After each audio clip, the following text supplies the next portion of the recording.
Praise the lord. యేసుక్రీస్తు జీవము కలిగిన నామములో మీ అందరికీ మన జీసస్ లవ్స్ ప్రేయర్ మినిస్ట్రీస్ పరిచయ తరపున ఈ నూతన దినపు శుభ వందనాలు తెలియజేస్తున్నాను. ఎలా ఉన్నారని అందరూ బాగున్నారా? దేవుడైతే మననైతే చక్కగా ప్రేమించుకొని దినదినాన్ని అనుగ్రహిస్తూ నడిపించుకొని వస్తున్నాడు. అని బట్టి దేవాది దేవునికి మాత్రమే వందనాలు తెలియజేస్తున్నాను.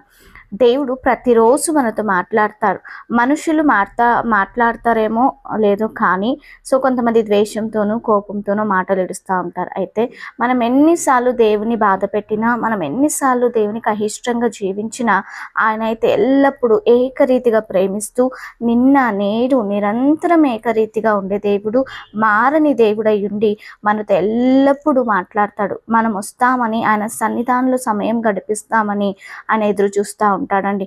అలాగైతే దేవుడు మనందరినీ ప్రేమించి ఈరోజు మనతో మాట్లాడుతున్న ఒక వాగ్దాన వాక్యాన్ని మనం ధ్యానించుకుందాం.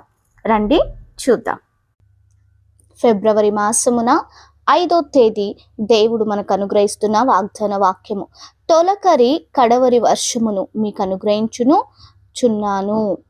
తొలకరి కడవరి వర్షమును మీకు అనుగ్రహించుచున్నాను. యోవేలు రాసిన గ్రంథం 2వ అధ్యాయం 23వ వచనం. ఆమేన్. హల్లెలూయా. నిజమే.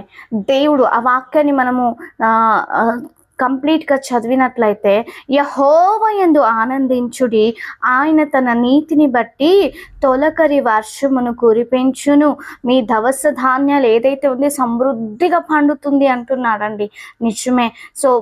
మన జీవితంలో దీన్ని మరి ఎవరైతే పంట పండిస్తారో వారిని గురించి మాత్రమే చెప్పటం లేదు. దీని అర్థము, ఆత్మీయ అర్థం ఏంటంటే, మనం ఎన్నో ప్రయత్నాలు చేసినప్పుడు ఎంతో కొంత సహాయం కావాలి మనకు, అవును కదా? ఆ సహాయం లేకున్నట్లయితే మనం ఏమి చేయలేము, అది సక్సెస్ఫుల్గా అనిపించదు. అదే రీతిగా ఒక రైతు పంట వేసినప్పుడు దానికి కావలసిన ప్రతి అవసరతలను వేస్తేనే, దానికి కావలసిన తొలకరి వర్షము కానీ ఎవరి వర్షము కానీ వస్తేనే ఆ పంట చక్కగా పండుతుంది, లేకుంటే పండదండి. అదే రీతిగా మన ప్రయత్నాలలో, మనం వేసే అడుగులలో సరి అయినది ఆలోచన కానీ, సరి అయిన సహాయము కానీ మనకు అనుగ్రహించినట్లయితే అది సక్సెస్ఫుల్గా అవుతుంది అన్నమాట.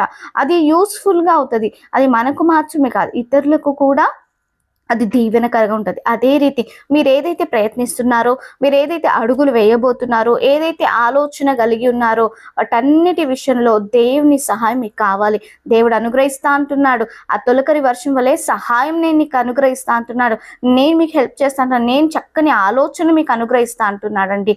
అదే రీతిగా దేవుడు మనందరిని ఆశీర్వదించి ఈ వాగ్దానంతో దీవించును గాక. ఆమేన్.